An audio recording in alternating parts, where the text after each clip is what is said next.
place we will stand. Stand proud, no fear.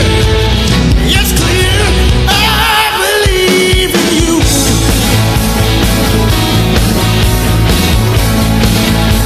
I believe in me. Oh yeah. I believe that we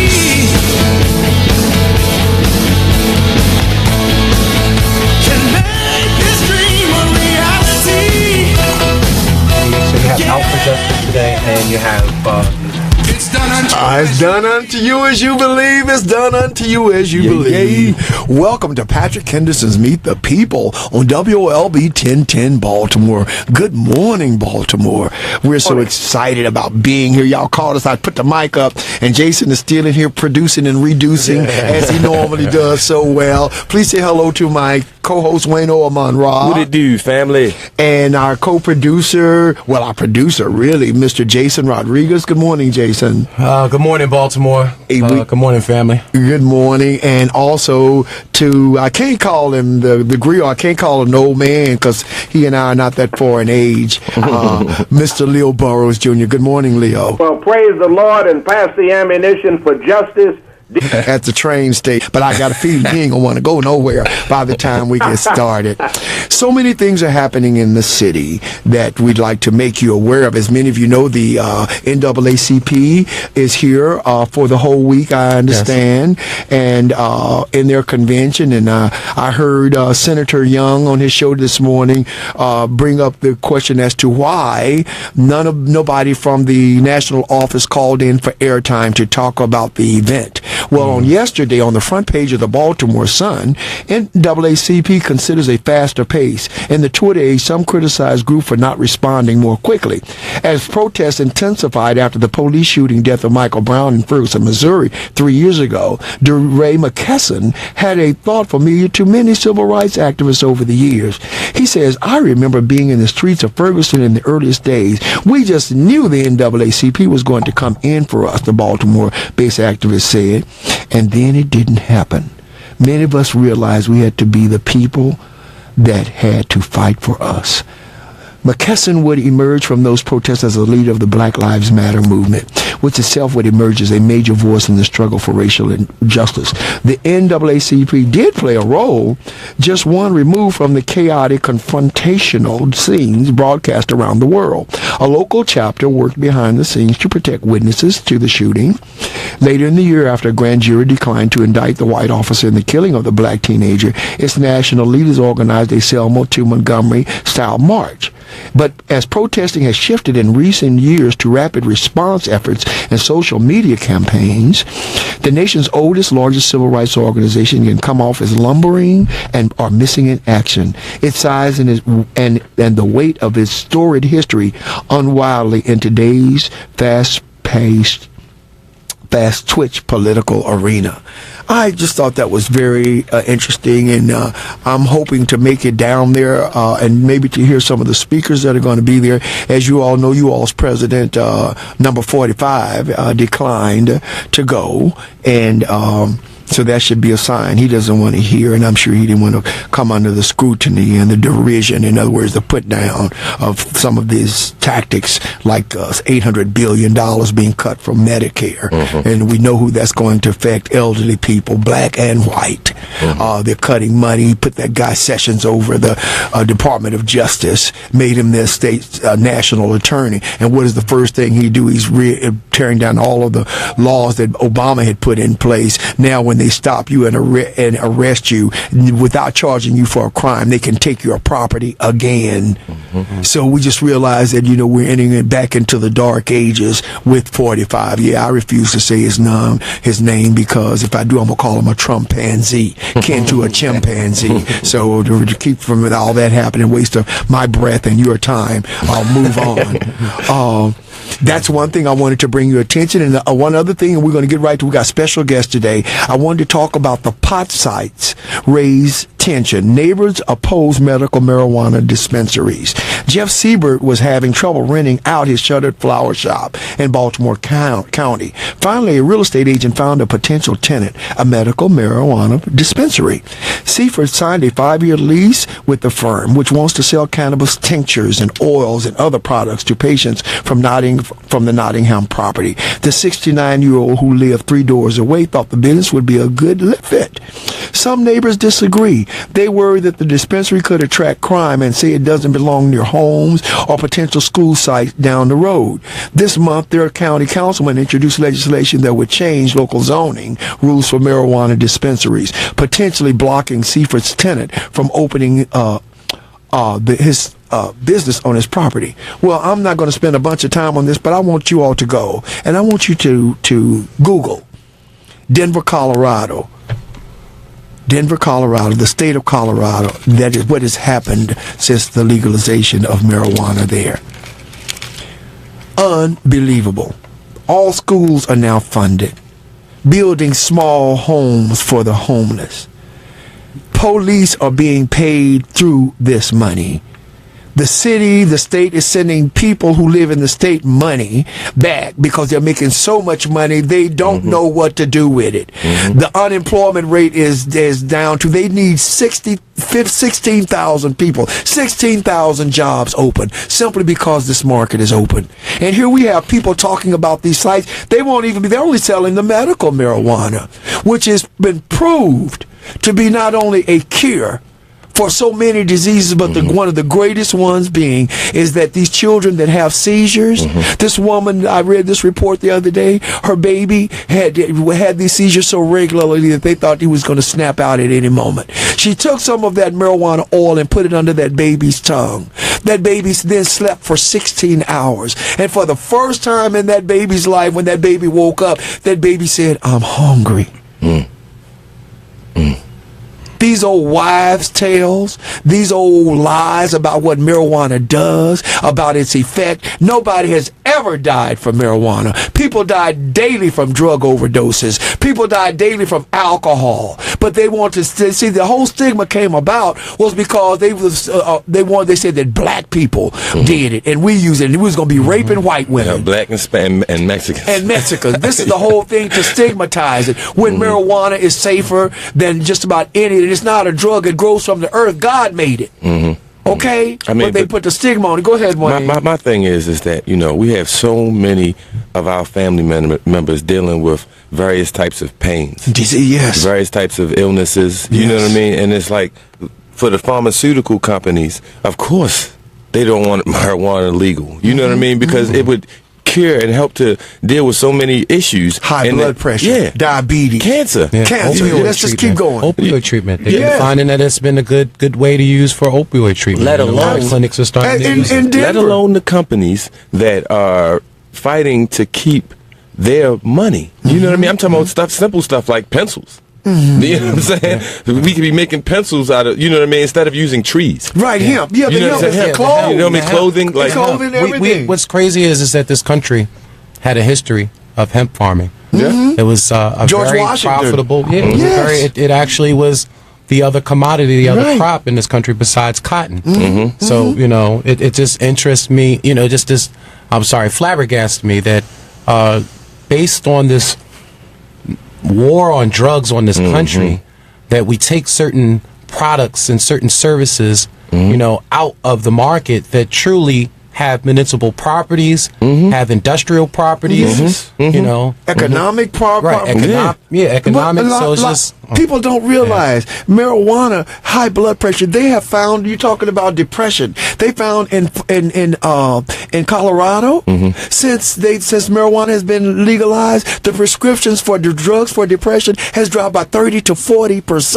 Painkillers, people took 30 to 40% less prescriptions for painkillers. You know what those painkillers are? It's opium. It's the opioids. Even Dr. Gunther had a kind of, Gupta, you mean Gupta? Gupta, yeah. He had a on CNN, Dr. Gupta. It's Gupta. Gupta. Yeah. He had a kind of re-enlightening. Yes, he did. A on the come to whole Jesus subject. moment. Yes, and he he was did. one of the biggest advocates against yes, against he was. it. He was. He came on and said, I was wrong. Yes. And I apologize, Yes. y'all. We got to Yes. realize Yes. the conspiracy.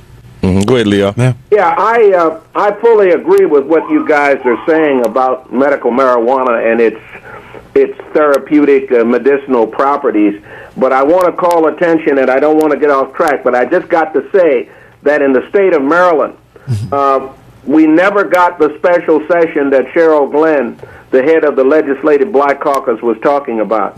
The rich white people, the special interest groups, were white people licensed to grow medical marijuana. They excluded black people from the equation. Farming, That's yes. why we've been at loggerheads with clear discriminatory practices in the state of Maryland, as has been supported and championed by the president of the state Senate, Mike Miller, the Speaker of the House of Delegates, Mike Bush, and unfortunately it appears that Larry Hogan, that these white folks have gotten their head together and said, well, hell, yeah, it's important, but we're not going to let black people profit from the medical marijuana industry in the state of Maryland, when in fact it is a legitimate industry throughout this nation, promoted at a point in time where institutional racism is clearly alive and well in this state. We should be at war on that aspect of the issue as well. Yes, absolutely. It is outrageous. It and is Cheryl Glenn said as much on another talk show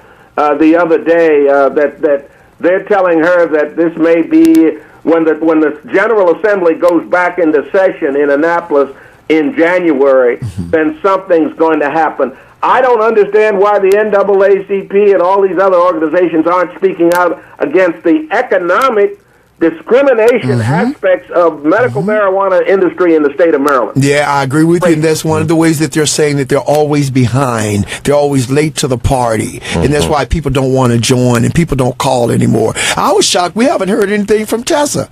Now, she's the president of the local, but now I ain't spreading gossip. But I heard that the national NAACP came in and sort of dethroned her, took away the whole operation, which is why maybe we didn't hear from her, because she's normally pretty popular with Larry and a good friend of Larry's, and she would normally have been on there talking it up, but we haven't heard anything about this. I don't know. I'm gonna put this out there for my sister Tessa. I know that putting together something as large as a national convention takes up your time, especially when you have other duties to the city, because she does have a city job.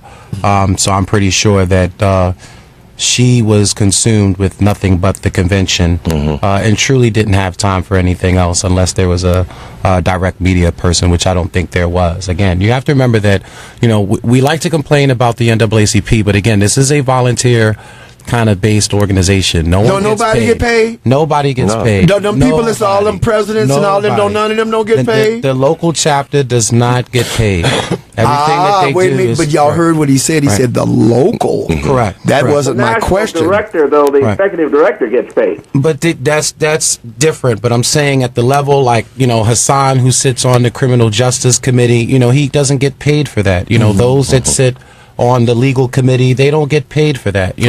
Tessa, managing the day-to-day operations, she does not get paid for that. You know what I mean? And my heart goes out to her every time I see her, because when I see her, she's struggling to help families. She is struggling to help families with a little bit of minimum time that she has. And spreading herself, extremely thin. I mean, and appreciate hands-on. that. Thank you for saying. And very hands-on. You know what I mean? A lot of folks call and say, where the NAACP at? Go over there to their office and find out where they at. Because people tell me they go over there and ain't nobody there. Well, again, she's always, every time I speak to her, she's always out. So, every time I've seen her, she's been out there. Always out. So. And then I've heard some great things. I've seen some great posts. Shout out to Kevin Parson. Shout out to George Mitchell.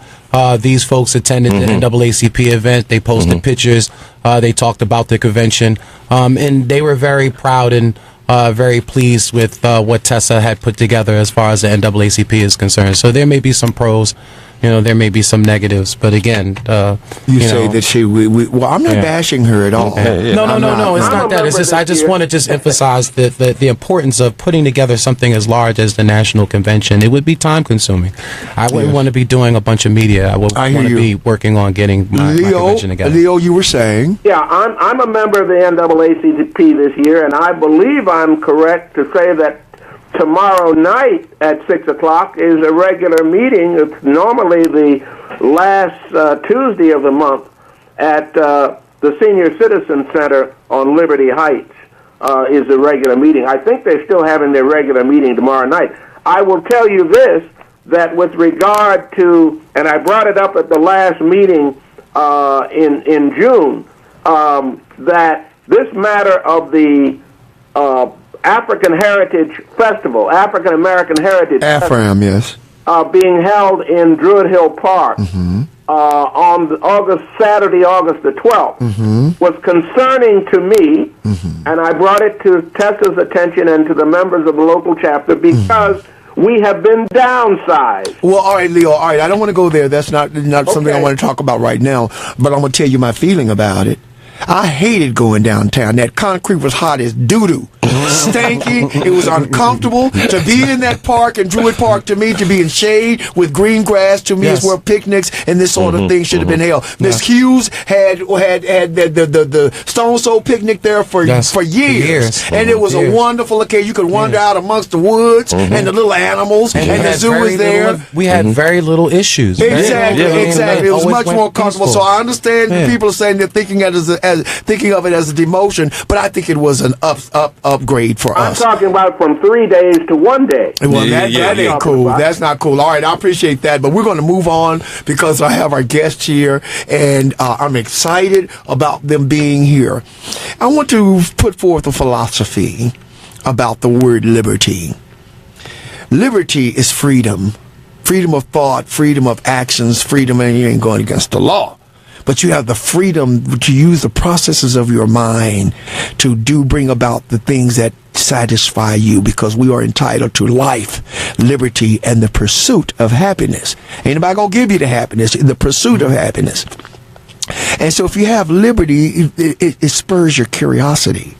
And once the curiosity is spurred, then it opens up the creative mind of everyone, but especially for our children. The gentlemen here today represent an organization that is bent and dedicated to teaching our children to code. I'm going to ask Jason to introduce them to us. Yes, Baltimore, I just want everybody to give a shout out and a hand clap this morning because we want to celebrate our youth. We have the coding school here today. We have a young man, Mr. Neal, who's part of the program, right, Mr. Neal, correct? Nick, I'm sorry, Mr. Nick, who's part of the program, and the director, Mike Legrand. Mr. Mike Legrand. So, family, let's give a round of applause for the... Yes. Thank you. Now, Nick, I'm noticing you're not giving a last name. You running from the law, or what? It's Nick Wilkins. Nick Wilson. Are you Wilkins? Yeah. Are you Baltimorean? Yeah. Wow. Well, come on up to that microphone. You're a homeboy. Come on. We're proud you're here. We're excited that you're here. And we're always excited when we see local people getting involved in the way that you're getting involved. Mr. Legrand. Yes. Tell us a little bit about the organization. How long have you guys been around? It's going to be 5 years in May, maybe. Think about that. 5 years since May. And your mission is? To spread computer programming in Baltimore City and to open it up to people that are traditionally not exposed to it. Not exposed to it. And that would be? It's a lot of African Americans, women. Those are the main groups that don't, and people that aren't rich from the county. And why do you think coding is such a vital element that needs to be brought to our children and to our women and to people of color? Well, first off, there's just so many jobs for it. Like in every industry now, it's not just video games. It's like across everything. Additionally, they pay well, and I happen to think it's incredibly fun. So that's the key word. That's the key word. With getting children, there's got to be fun. I teach them music, violin, piano, and cello. and we find ways to make it fun. And man, they're eating it up. I mean, I had them for like 6 months, and by the end of it, they were playing Bach, Mozart. I mean, you know, and just incredible how they're open their minds, or how fertile the ground is in their minds and in their little hearts to want to do and to learn. Tell me this, you keep talking about the money. What is a person who can code, can come in, and what is the average income or pay for something like that? So I don't know that I know exactly. I think the range, I mean, it can go incredibly high, obviously, and it's a little lower in Baltimore than, say, in California. But you could easily, if you're experienced, making the 130s, 150s. If you're $1,000 yeah. a year. And but starting salary is probably more like 60? 50, 60, yeah. 50, 60,000. So that's not even discussing entrepreneurial type. Right, of, they do their own. Because if you do something and sell a product, An or app sell or a something, service, right. correct, on your own, you could probably make a lot more. I heard, is it true that Apple, it used to be, if they accepted your app, they paid you $600,000? They didn't. We've made a lot of apps and we didn't get that check, so Can you get them on their app, from their app store, your apps? yeah, definitely. Maybe if it was something related to a certain field or something, because I think originally when I read it, there was an automatic check for it, so, well, this is very interesting, family. Wayne and I did some research on coding, and as usual, there are the naysayers. In other words, the people that are going, and won't be surprised where you hear from, you need to be teaching these children vocations like becoming a fireman or a policeman or something, and black kids. But right across the street, that's at the black school, but right around the corner at the white school, they're teaching this coding and computer technology to the white kids. What is there racism that you know of, that you can speak of, that you've seen, that you know historically exists, and keeping black kids in a certain category? And then how would you address that? And does your program address the need? Of course it does, but is it from a standpoint of that it's needed, or a standpoint that the defiance of the racism that is inherent in the American system of education? So I'm not sure I can speak to racism exactly, but I can speak to the numbers. I mean, there's way less black people given the opportunity to learn than white people, for sure, and that's what we're trying to address as to why it got that way. I don't know if I want to hazard a guess, but I don't disagree with what you're insinuating. I'll put it that way. Okay. Well, yeah, we just going off of not just the statistics, but articles and interviews with folks who have just made these comments, you know what I mean, about it's better to send us in the fields of vocation rather than sending us into the fields of computer science. You know what I mean? And, right in the school where they're teaching their kids computer science. So, it's such a in the word programming, because there was a piece of this article that will the push for coding lead to technical ghettos? Programming and coding, how are they, Nick, could you tell us the difference? I use those words sort of interchangeably, I'd say. I think coding's just the cooler new one, but they mean the same thing. They mean the same thing. Well, then why would people come on here and print in an article that there's a difference? That if Some people use the word programming to mean like more hardcore, closer to the metal, maybe, but they're honestly like the same thing. Come closer to your microphone. You're fading off. How tall are you? I'm 6'2". That's what I thought. Bring that microphone up. I know. Okay, I'm going to push him up because I couldn't hear him. That's number 4. Yeah, you up. All right, speak up. Speak out. Yeah. All right, okay, we got you now. We mostly hide behind computer monitors. We don't talk to people. Well, I'm a songwriter, so I know exactly what you mean. I just sit and wait for the checks to come. Okay, I didn't have to be on the stage to take the credit for it, just in the mailbox, and I'm good. So I understand that thinking.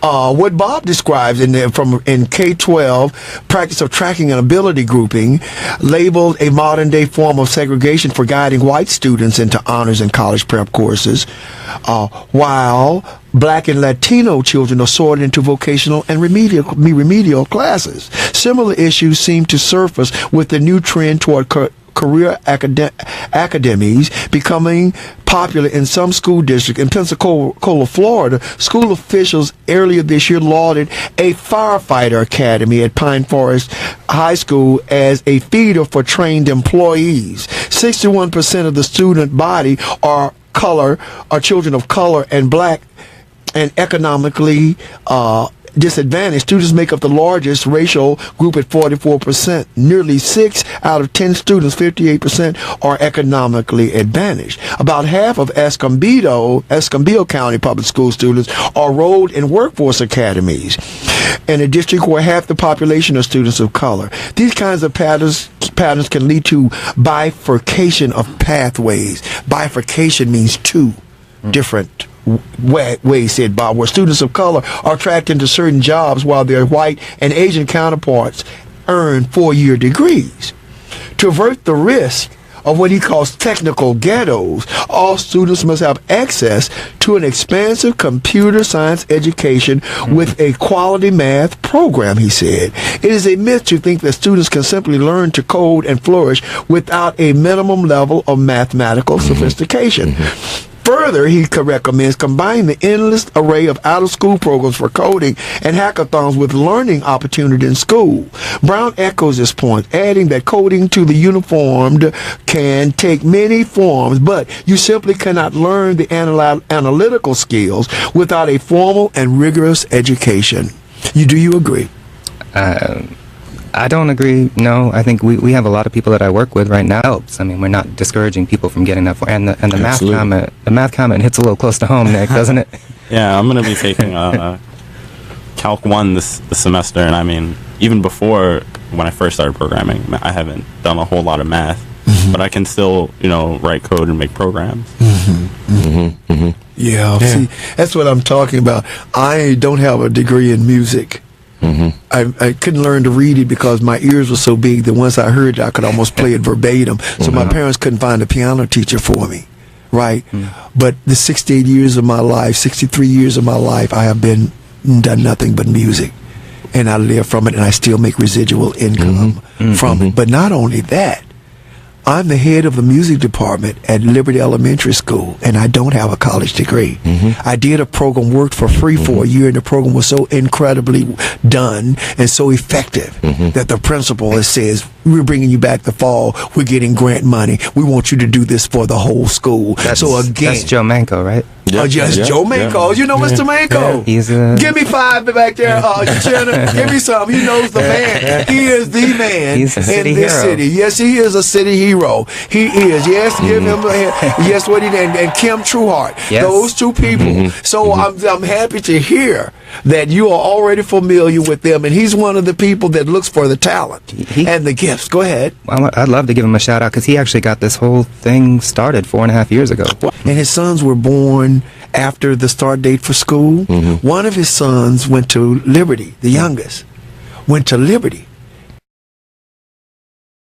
It's power, but remember, it is no power if you do nothing with it. Welcome back to Patrick Henderson's Meet the People.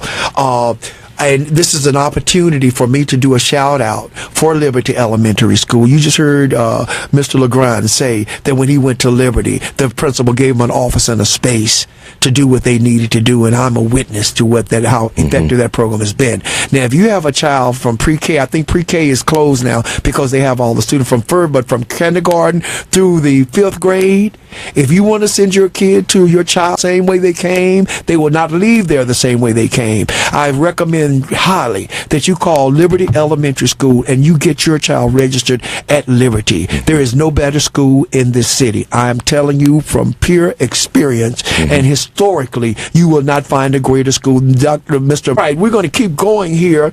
Man, I'm so glad you guys are here to dispel the myths.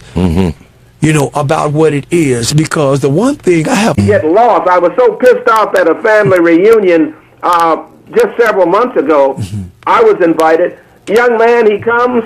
Everybody's out in the yard having a good time, or even in and out, and he's sitting in a corner and he's playing these games. And I said to his very tactfully, I said to his grandparents, what about? Oh, he's an excellent student. He just doesn't want to involve himself with us. And I'm saying, what the hell are we here for? We're having a reunion, and he's playing a game in isolation. We cannot allow that to happen, but what we can allow is enhancements of our technological skills so that we can live better, be more unified. But don't let us get away. Let us not become robots. Yes. Simply because we've mastered robotics. Listen, I agree. I just read an article. This is so interesting that you would say that.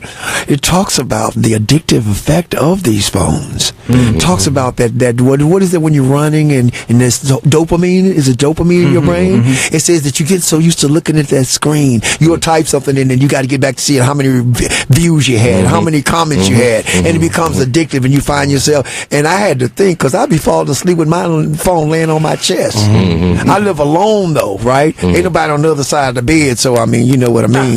So you gotta have some company, some kind of stuff. Computers becomes a dear friend. I ain't ashamed. It's just the truth. So, but at the same time, I found out by having that phone that close to my body that those Wi-Fi rays are going into my body. Yeah, them signals. Them signals. I didn't know it by having that phone that close to me. Just saying that it goes into my body. I ain't trying to leave here. And I especially ain't going to try to leave here paying somebody to use their telephone is killing me. So I take away, and I understand your thoughts about it creating a detachment from each other. Patrick, when we're hiking on camping trips, we tell our kids, put your phone on vibe or cut it off. Sometimes you got to cut it off. You can't be hiking and walking up a mountaintop looking and at you your get phone. a call, fall down a damn cliff. You fall off the cliff. So you can't take the call at that point in time. Exactly. It has to be self-discipline in the administration of technology Common and sense. utilizations of tablets and phones. That's Mr. all we're LeGrand. saying. And if you're Some camping, of our you want to put the youngsters don't phones understand down. that, and we have to enforce that. Yeah, if you're camping, you want to put the phones down anyway and enjoy nature. Yeah, we're live on Facebook. Go to Patrick Henderson on my page, and you'll be able to join us there. Leave your commentary and your thoughts out. You could call in at 410-481-1010. Gene, I'm coming to you right after I hear Mr. LeGrand. He has something to say. Oh, actually, no, I was on my phone. I missed the whole. I missed the whole thing. That's what I'm talking about. Thank you. That's a perfect distraction. Yes, sir. Gene, welcome to Patrick Henderson's Meet the People. Do you have a question or comment? Yeah, I have a comment. And I'm enjoying the conversation immensely. Just in reference to, I like going back and forth with Leo. I think, Leo, you're older than me. Is that correct? I don't know your age. I'm 70 years old. 70 years old. Yes, sir. I'm 75 and getting younger. What? Wow. Congratulations, man. Yes. And I'm glad you're getting on board with the technology thing. I'm glad you got your what is it called? What is it called? Where they send you money. What's it called? A grant? What's it called? PayPal. PayPal. Got the PayPal account. Yeah, I called in. I suggested it. I understand that you got it, right? Yes. So people can send them money, right? Yes, for the roots of scouting. Yes. We have not yet. It's going to be 2 more weeks or so before we have that. We have a post office box, but that's in the works. The PayPal formally has not been consummated in our operations as yet. So they're still receiving checks at a Roots of Scouting post office box. But we know the importance of it. We just want to make sure that we have it down and it's well structured. Yes. I just wanted to say, pat myself on the back that I suggested it. And that we pat you on the back too. No, seriously, but I'm serious because it's essential nowadays. Yes. Yes. As far I can hardly hear him. Okay, I got him all the way to the lot. Tell him it's all complimentary. Yes. He can hear. So the other thing too is I'm fortunate in the sense that I got into computers like in 1984 or something, and that was a Windows. Yes. And that was when Lotus was you were doing everything on Lotus, and as doing coding and so forth and so on, and that was before the internet and before interchange banking. Where you go you swipe your credit cards, and that's what I did when I was in banking. So my computer background is kind of extensive. So right now, what I'm doing is with the computer is I like Lil Wayne. Lil Wayne, you know who Lil Wayne is? The rapper? Yeah, the rapper. But he started doing, making tracks and stuff when he was like 12 years old. And I read a story about him and how much time he spent and, mastered the craft, and you can see how successful he is. So right now I'm producing podcasts. Making tracks, cutting tracks, and splicing and kind of putting them together like you do the old way you used to do, with film. Yeah. And so, you know what I mean? So it's lucrative. Bottom line is like a recording studio is about $50 an hour. And that's just to start out and depend on how good you get at it or whatever. But, for the kids, I'm very proud. I have a 23-year-old who's in computer school now who's learning how to write code. You know what I mean? It's like I hear you talking about education and with your trade schools and that kind of, all that is very essential that we can relate. As far as the kids are concerned, in reference to whether or not they are on their phones or whatever, I just try to find out what their Facebook thing is, and then I'll talk to them through Facebook, and they could be standing right next to me. So sometimes we have to just go along with the program and cooperate with the young people. And I heard P.F. Boone today. He was very adamant in reference to where young people's minds are, and that older people like ourselves, it's like now it's our turn to get on board with them. That's right.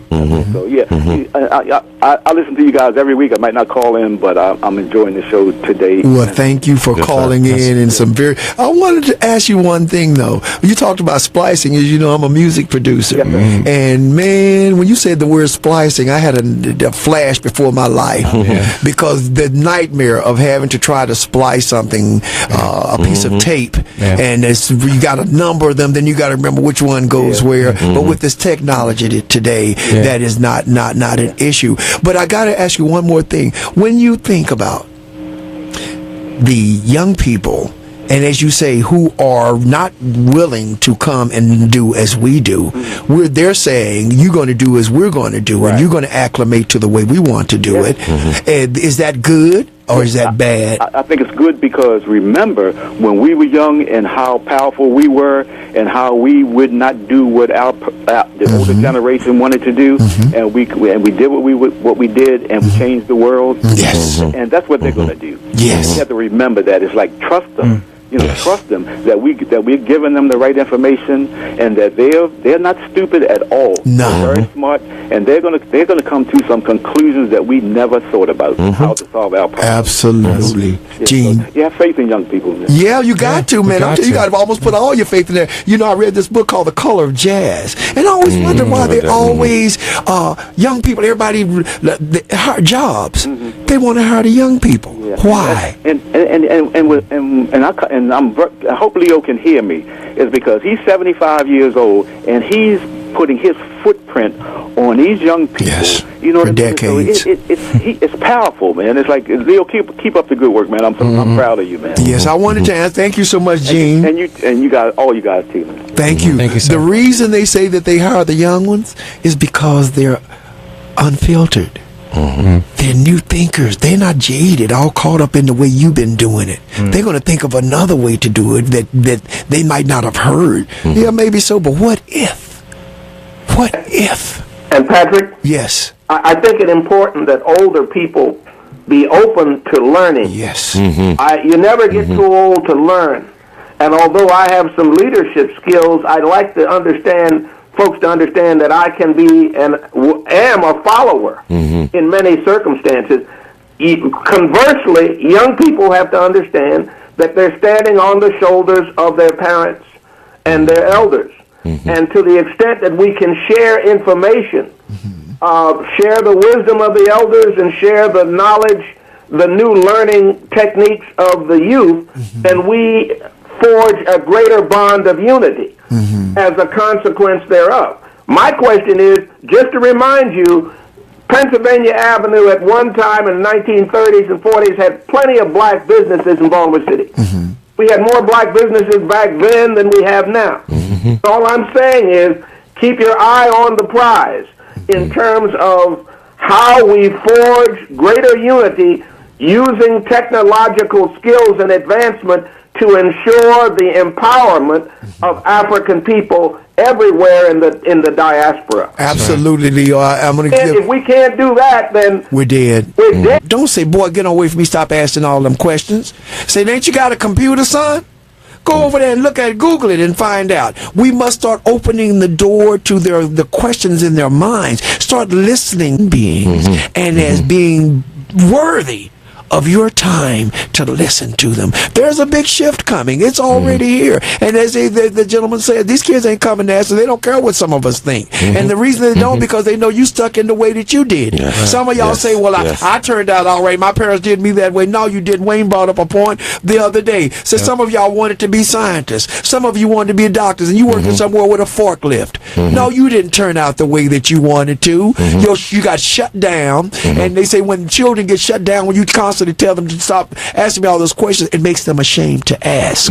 So by the time they get to school, then their curiosity has been killed. Has been, what is the word for handicapped? You know what it means? So we need to think we need to think about this for all of you older people. But I wanted to ask you here, working with the kids here in the city, what has been like the greatest holdup for them? Is it their family? Is it the learning? Is it parental support? We had one of the first classes we taught.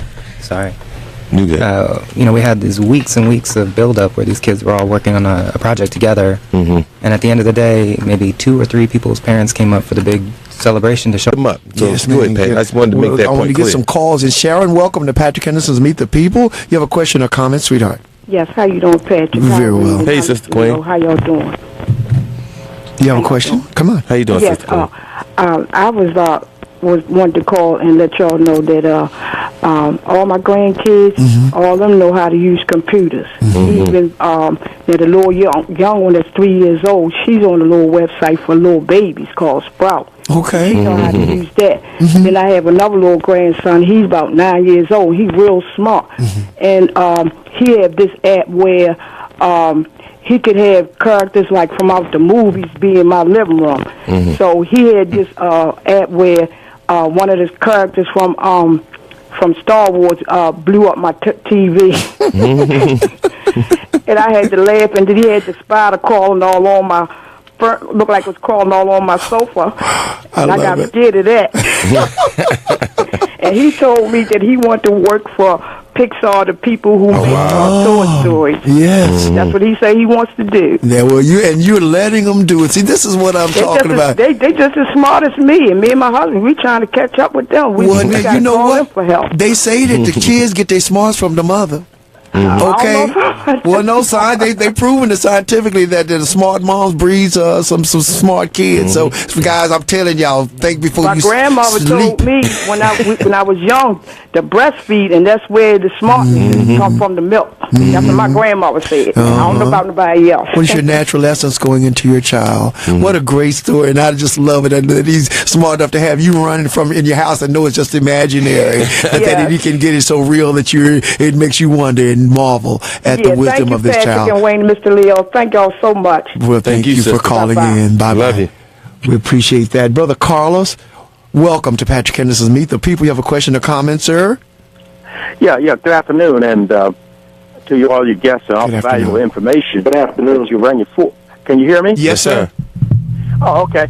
Pat, I was sort of like I have a teachable moment here, and this was just a critique because somebody had put forth the information that the NAACP convention was unadvertised, and they hadn't heard anything about it, and I was kind of astounded because as I was going in and out of these stores and restaurants, you have papers like Baltimore Times and in Baltimore, and the Beacon, and out there in Woodlawn, and some other periodicals where you can see this information front and center. So here's my teachable moment: is that if you are a parent and you don't have access to books, which you can get, but if you don't have access to books, why not pick up periodicals as you go in and out of free periodicals, as you go in and out of these stores and restaurants and so forth, and give these to your children and present those to have them to enhance their reading skills. I agree. So that even if you can't get your hands on books, or if you think it's too expensive, there are enough free materials out there where you can encourage your children to read. And certainly if you get newspapers such as the Washington Post or otherwise, or the Baltimore Sun, they have comic strips in there. Great place to start them. Which children are very interested in. And so I think that we've got to go a step further. We can no longer accept excuses from people who say there's nothing there for our children to read and to learn, and we have to depend on the authorities. We've got to take it within our own hands and encourage our children to do so. I agree and by with the way, you. on the cell phone issue, one of the ministers in our church was saying, well, you folks are walking around, young folks around with the cell phone up to your ear, you're going to get and they talk about the cell phones emitting rays that give you skin cancer. Now you got it in your back pocket, so you get cancer in your butt.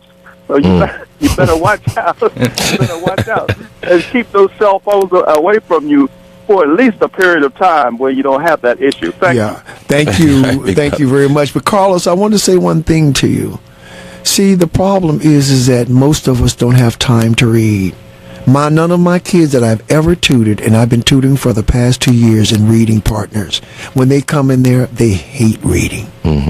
Every last one of them hate reading. But by the time, give me 3 weeks with them, you know what I do? I make that book come alive. I read it like I'm talking to them. Their eyes get big and they be following the ups and the downs of the commentary of what's being written. And they go, Mr. Henderson, read that again, read that part again. In 3 weeks' time, they're grabbing that book out of my hand and saying, let me read it, Mr. Henderson. And from that point on, they are hooked. And we got to get them before puberty. That's what y'all don't realize. You got to love to read. If you don't love to read, then it limits your learning. That's what people don't realize. It's important that they read. And you ain't got to go looking for, you can find the news. You go to the library, they got boxes full of books that they're giving away. But you can go to Goodwill on a Tuesday, and they got 10 books for 5 cents a piece. A nickel. So there is no excuse. The only thing that is missing is the desire to do it. That's the only thing that's missing. And so I would like for you all to understand. Go ahead, Leo. Were you going to say something? I just have a comment, and anyone who wishes to respond might.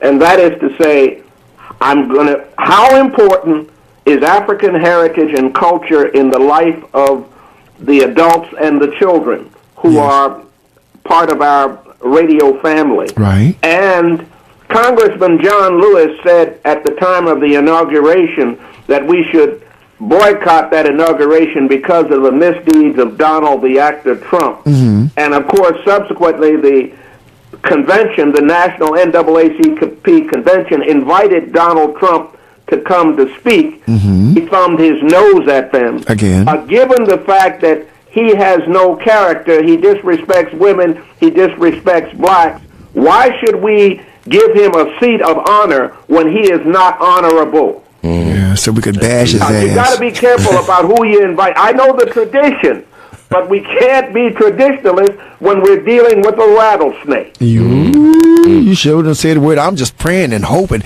that he fires Sessions.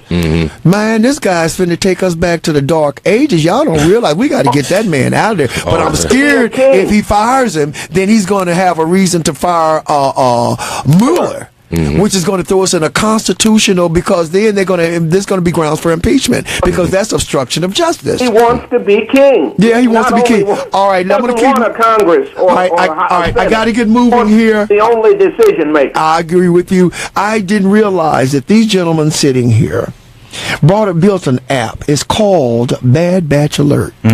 Bless you. What this app does, I had already read about it. Jason, our producer, told, but then I had read about it before. I'm going to let you tell what it does. I find it's totally amazing and timely. Go right ahead. Sure. So it's actually been getting a bit of media attention recently, because I think it's so hard to find a feel-good story about the opioid crisis. But a group of students working at Coden Schools worked together to write an app that tries to keep people struggling with opioid addiction alive on the streets of Baltimore. I recently had a friend who died, which is what got me into this. And we've been working every Saturday. They've been volunteering their time. And we coded something that when a unusual number of people die in a certain neighborhood, it'll send out a warning, like a flash flood warning or an Amber Alert kind of deal to people that are registered in the neighborhood, so they know that there's a dose of drugs out there that's not mixed right, because you've heard of like all the fentanyl, harsh fentanyl that's out there, and then and these street dealers, they're not chemists, they shake it up in a bag, and they get it wrong, and it kills a whole group of people all at once. So the idea is to alert people when one of those is mixed wrong and is killing a whole bunch of people, to let other people in that area to know. Wow. And then also try and bring them into services to help them recover too. Wow. Now, these are kids that are doing this. These are not old heads programming. These are young people like Nick that realized that there was something they could do. Right, Nick? Yeah. And you're short of words. You just sort of give us a one. How does it make you feel knowing that you played a part in something good like that? That could save lives, I mean, I really love like coding and everything. So being able to use my skills to do something that can save lives it sort of brings those two things together. Nick, did you grow up in a big family? Not really. How many brothers and sisters? I have 3 brothers and 1 sister. That's a big family. It's by today's standards. Yeah, and are they as erudite or as curious as you are?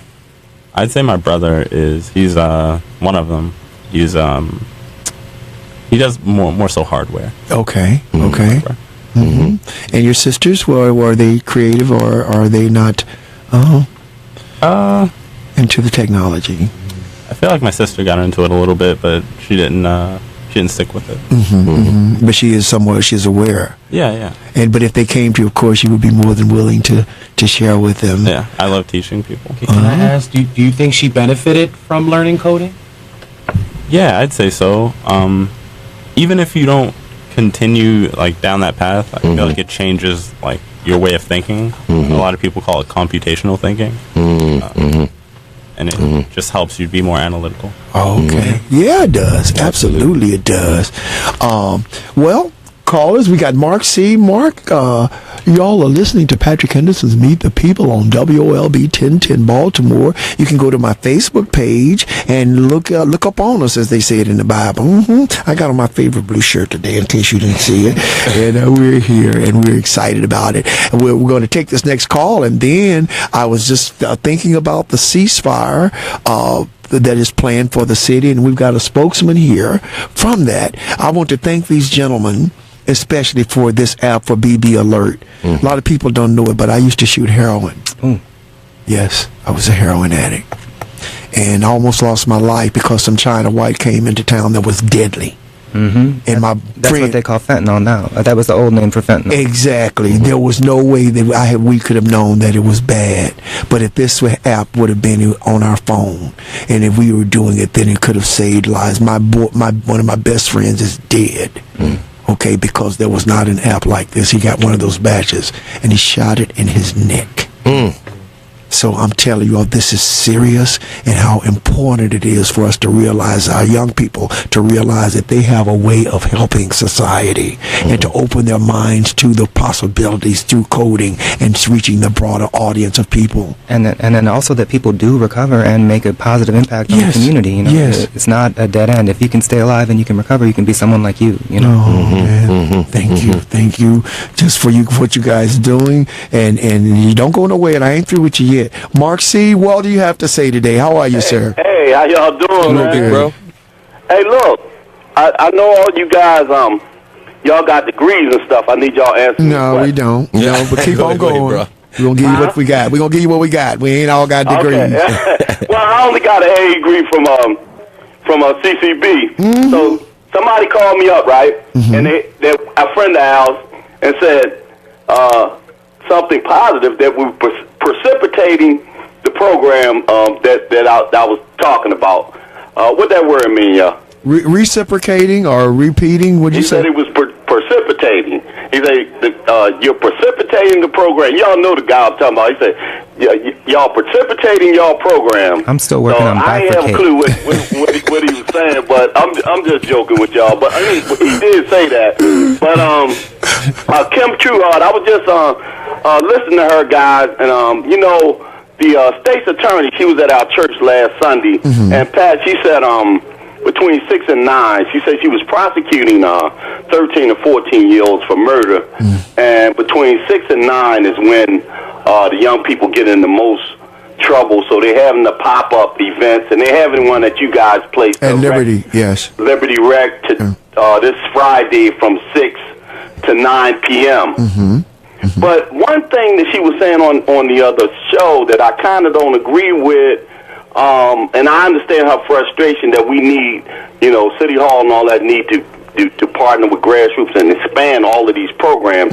But, you know, a lot of them, they're helping a lot more people, you know, than 20, 30 people. You know, they like you guys and other folk, it's unlimited. You know, it's unlimited. You and Brother Abdul and all them, they have a mental health where they're doing all there's so many programs. Like yes, I agree with you, and I applaud every one of them. Yes. You come to one of the meetings, you will see people are doing stuff all over the city. I believe our task is to bring everybody under one roof and see how we can work with each other, how we can help each other, and that's the thing. That's to me is one of the tasks. I know y'all got live callers. All right, thank you, Mark. Thanks, big bro.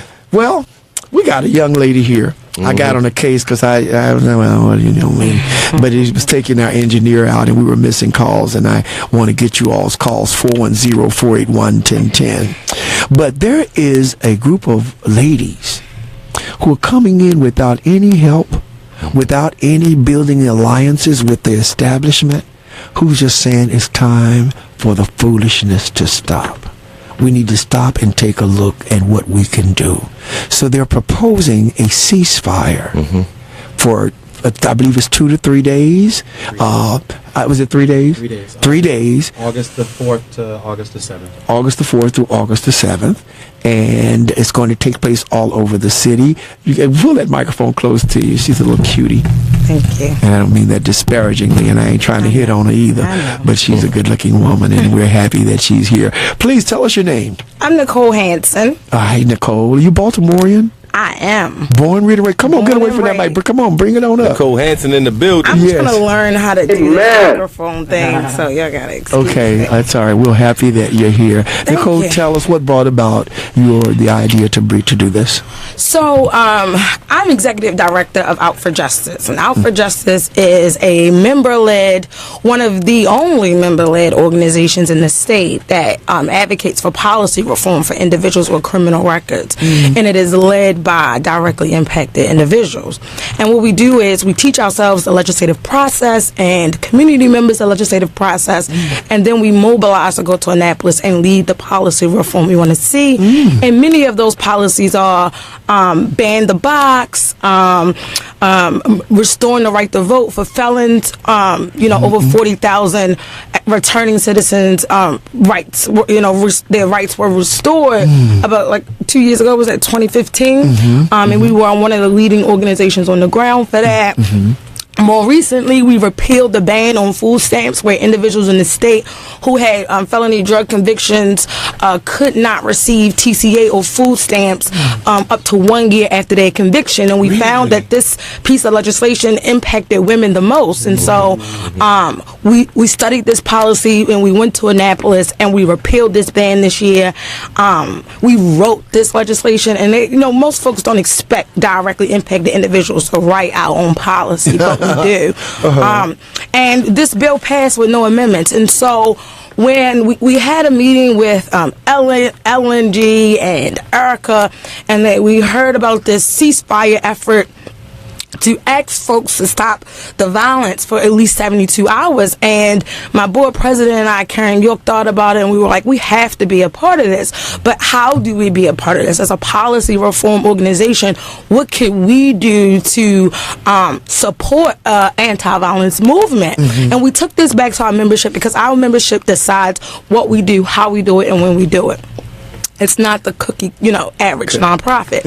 And so we thought, folks are stressed out, and stress leads to violence in many cases. And so what could we do to work to eliminate stress for this weekend? And we thought, and we're like, okay, here's what we'll do.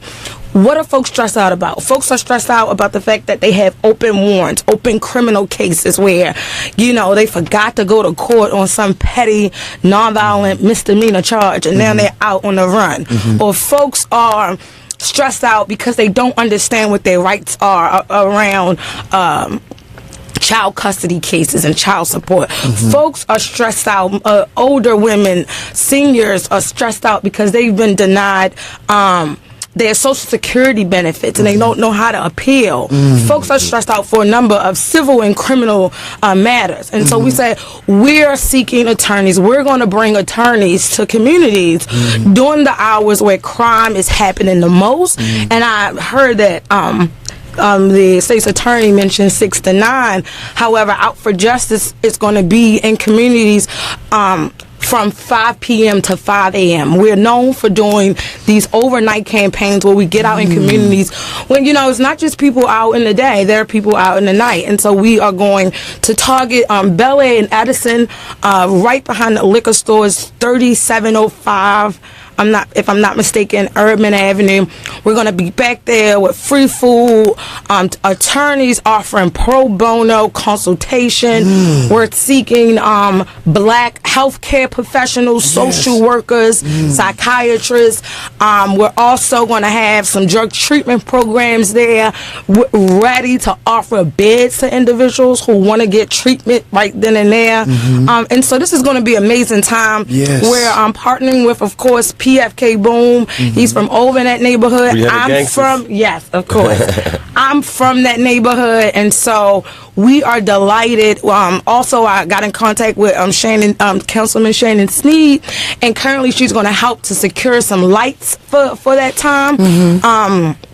And so this is a holistic approach, and we're saying, we didn't really go to a lot of community associations for this particular event because, especially on the East Side, because community, we have to do this ourselves sometimes, and we can't always ask government.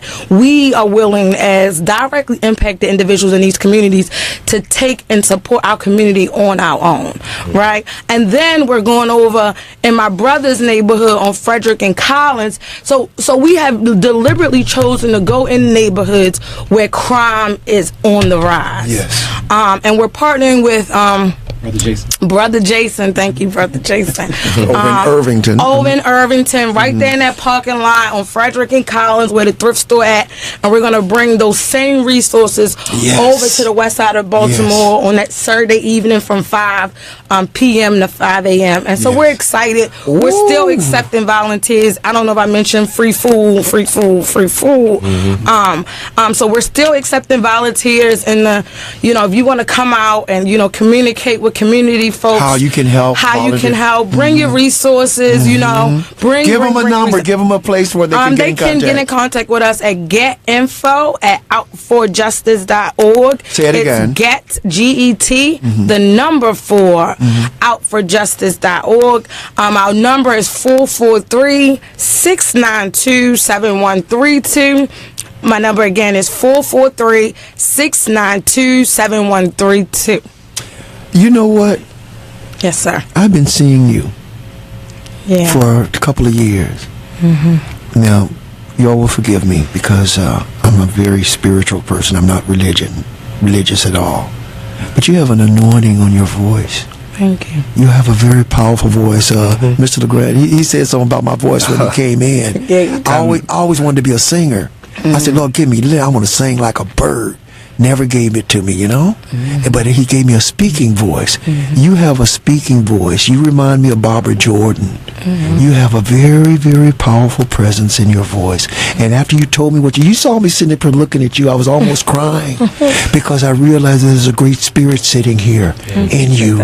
And we're so honored that you're here. We're so honored that the work that you all are doing and that you're not waiting for people to join you. I tell the story all the time about this preacher's office I went to, and he had a sign that they say when God created the earth, He didn't call a committee.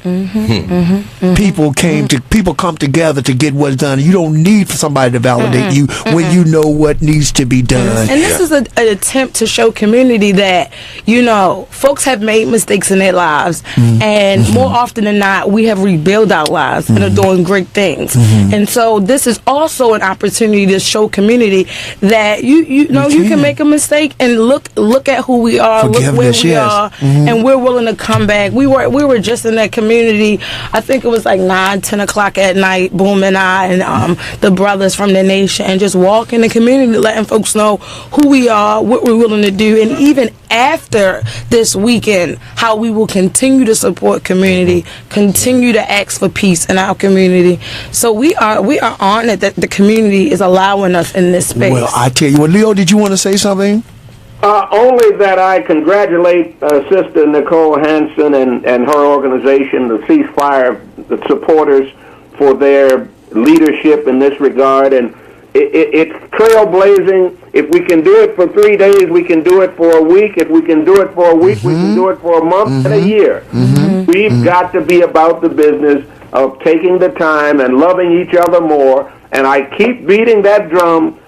Technology vis-a-vis African heritage and culture. We've got to love who we are. Black is beautiful. Race pride is important in the context of all that we do. And if we don't sell it, and when we talk about black history, that can be yesterday.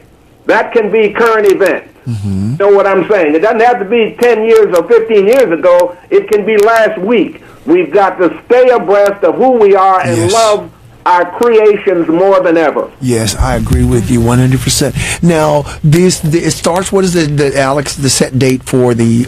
So we're starting Friday on the east side of Baltimore. Like I said, Bel Air and Erdman, right behind the liquor store that's located right on the corner, and that starts at 5 p.m. So we'll be there from 5 p.m. to 5 a.m. Okay. And then take a short break and then mount up to go over to West Baltimore, Frederick, and Collins Saturday, 5 p.m. to 5 a.m. I'm interested because once you set this in order, you would think maybe the city might consider giving you billboards. The big billboards to put up to say ceasefire. Well, we're already getting that made. So we're getting like a huge sign, like a blown up ceasefire. I think what we actually need from the city, because we don't need that type of support from the city. Okay, what do we need? The type of support we need, and I think other organizers around the city who is doing this, what they need and what we would need is some expedited permits. Folks want to come, they want to shut down small blocks, they want to do things in certain city areas, and so if we got support from the city to get some expedited permits, that would be so helpful, and I think others would be willing to step up, even less than 13 days away. Wow, this is good. City Hall. We know you're listening, City Hall. We know you're listening. She needs to expedite it. You know what? So we should give Anthony McCarthy a call, or we should give Stephon Walker a call and see if we can maybe get that Jason. We can maybe pull the people together to see if we can get that happening to expedite those permits. And support Christopher Burnett and Shannon Sneed. We're trying to get some lights specifically for our event because we're doing a overnight campaign, which is a non-traditional way of advocating. I mean, for some folks it's not traditional. For us it's normal, but we need lights, and we don't want police lights. We don't want to be associated with law enforcement right now. It's a people's this is a campaign. people's thing, and we have to take into account the culture right now, and not everybody is trusting of the police department. And so a simple logo on a light could deter someone from coming and utilizing our services that day. I know we did reach out to Councilman Burnett, and Councilman Burnett is working on getting us the lights, and we did emphasize the importance of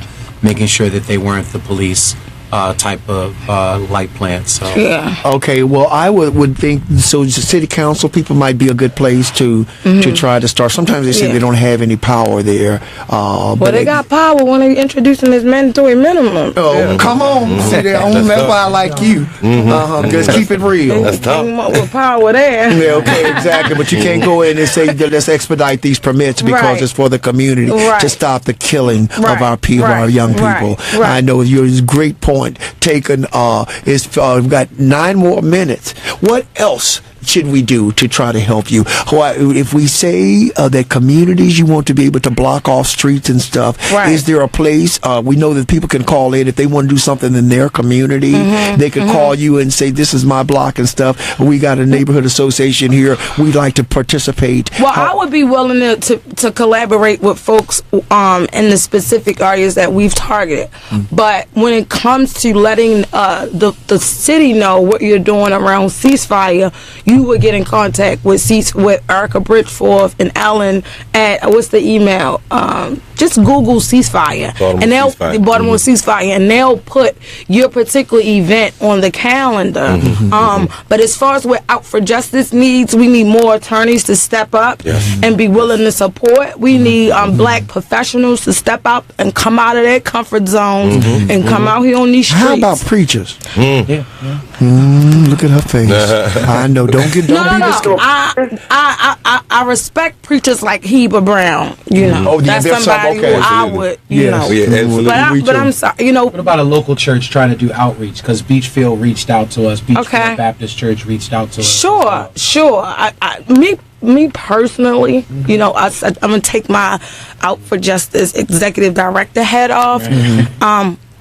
I don't have a lot of faith in the black church. They have failed me personally time and time again. However, there are black churches who are willing to get out in the community, open their doors, and provide support. So if you are one of them, reach out to Out for Justice and, you know, let's figure out ways to work together. But, you know, it's hard. One of the things I know I keep asking for, and I keep forgetting to remind folks of, is domestic violence specialists. Anybody that counsels in domestic violence. We definitely need domestic violence folks out in the community with us, and even those that work with shelters like House of Ruth and Turnaround. They are an awesome domestic violence organization. And when you call that director and you bring somebody to her, she finds them shelter ASAP. It's no come back tomorrow. So I've been meaning to reach out to her too. Yes, we want domestic violence, we want drug treatment, but we really want domestic violence, and we want them to come with some level of resources, offering beds to our community members. To get them out of the danger. Because if they come that night and say, you know, I'm being abused, man or woman, got to get them out of there. We got to get them out. And another major thing that is needed, me and Big Brother Boone was talking about this, and it's putting together a task force of young men, you know what I mean, with their gun permits that are legal, that to go and help these women leave these places. Because there are a lot of women going through things, and even if, you know, the House of Ruth has got their doors open, how many of these women are scared to leave? You see what I'm saying? So, you know, and the sister said that to me, and then I, you know, talked to Boom about it, and he was on the same thing. So it was like, yo, we need to form a team of folks who can go in and help to get these women out of these places. And also have somewhere to take them. That's important. Having someone, because the fear of the unknown. Man. That woman was just killed out in Owens Mills or wherever it was. And she had a thing against her, an injunction against him. And he still got in and killed her. So we need the men to step up, man. We not only that, but listen, this has been an incredible show. Mr. LaGrange and Nick, LeGrand, I'm sorry, and Nick, we are just so honored that you all are here. And I want to, all of you families that have children, or relatives or no relatives, if they wanted to get this BB alert system and get it put on phones, they just have to go to the app store and they'll find this, or how would they get this information to put on their phone for services so they would know this information? So yeah, it might be a little misleading. App it's an SMS app, not like a iPhone app, and we did it that way because a lot of people have those government phones. So we wanted to make it something that was accessible to everybody in Baltimore City. So if you know someone that's using, or you yourself are using, and you want to try and use the service to help save lives, a daughter or a son or a mother or whatever, you can text the word JOIN, JOIN, to the phone number 952-222-5378. So Give it again. 952-222-5378. And it spells out BB Alert, if that makes it easier or harder for you. Yeah, 952 BB Alert. You remember that, 952 BB Alert. For you choose your own neighborhood, you get the overdose alerts, and the bottom line is it saves lives. Because just because you're doing it today don't mean you're going to be doing it tomorrow. And remember this, the reason people do drugs is that the fear of living for nothing strangles the will. Don't ever forget that. But tomorrow is always a new day. And just like he said, we save your life today. Tomorrow you might wake up and say, man, what am I doing? Your life is not worth being lost behind a thrill that is momentary. It's all our young people. We need you all. Family, we need every one of you. We want you all to really 952 BB Alert. Tell everybody you know so they'll know. And then try to talk to them. I was reading yesterday, and it was on 60 Minutes about this attorney. No, it was a judge. When people come to his courtroom with a drug habit, he puts them, if they're willing, puts them in treatment right there. As he should. He don't let them leave the building. Right there, it happens. And the rate of people coming off is just astounding. Go to 60minutes.com and look at that show. So people are doing things, and he was white. But, Coach, y'all know it didn't get important until these white kids started doing opium and dying. So I know we ain't going to go there. I was wondering what he was going to say. We all don't know what the report is, but that's all right. If that's going to help save some of us. It's a sickness now. Yeah, it's a sickness now. Right. Exactly. Exactly. Well, Jason, what's coming up besides the ceasefire? The ceasefire takes place from July August 4th. August the 4th till August the 7th. To August the 7th. Okay, we wanted to start now, though. Is why I'm saying. Well, it's starting now. You have groups currently right now hosting all kinds of anti-violence events, cookouts, and stuff like that.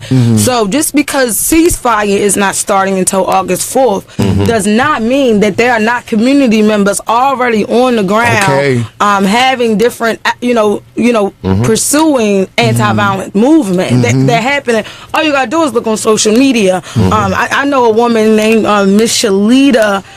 She's a really good friend of mine. I grew up with her, and on Facebook, she's been doing anti-violent cookouts, pop-ups for years.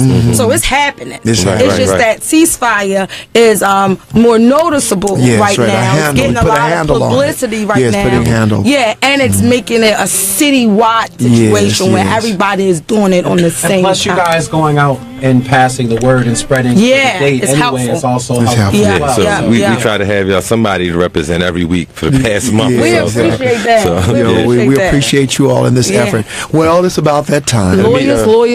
Yeah, we need lawyers. Black mental health professionals. This upcoming weekend, the concert pool party by Positive Charge fundraiser is up at Ellicott City, 3000 Milton Drive. So y'all get your kids, man, and come on out. It's gonna be a huge fundraiser for this organization, and a lot of fun for the kids. All sorts of things, swimming and rock climbing. Mr. LeGrand and Marcus Dent is having something on Argonne Drive this weekend too. A book bag giveaway. Yes, sir. I'll be there too. Shout out to him, Mr. LeGrand. We got to go. Come, you have one thing. The only thing I would throw in is you were saying you changed all those kids to love reading by listening to you read. I would listen to you read a menu.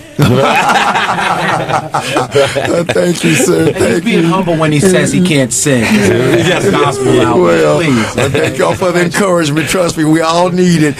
Leo, I know you got to go. The War Memorial Building at 5:30. Amalgamated Transit Union. The fight goes on about the link. Public transportation. The public is invited to testify. Thank you. God bless you all. We'll see y'all there at the War Memorial at 5:30. You've been listening to Patrick Henderson's Meet the People. We'll see y'all next Sunday at 3:30 on Spirit 1400, and we'll see you next Monday and hear you here on WOLB 1010 Baltimore. You've been listening to Patrick Henderson's Meet the People. God bless. Have a great week. Bye bye.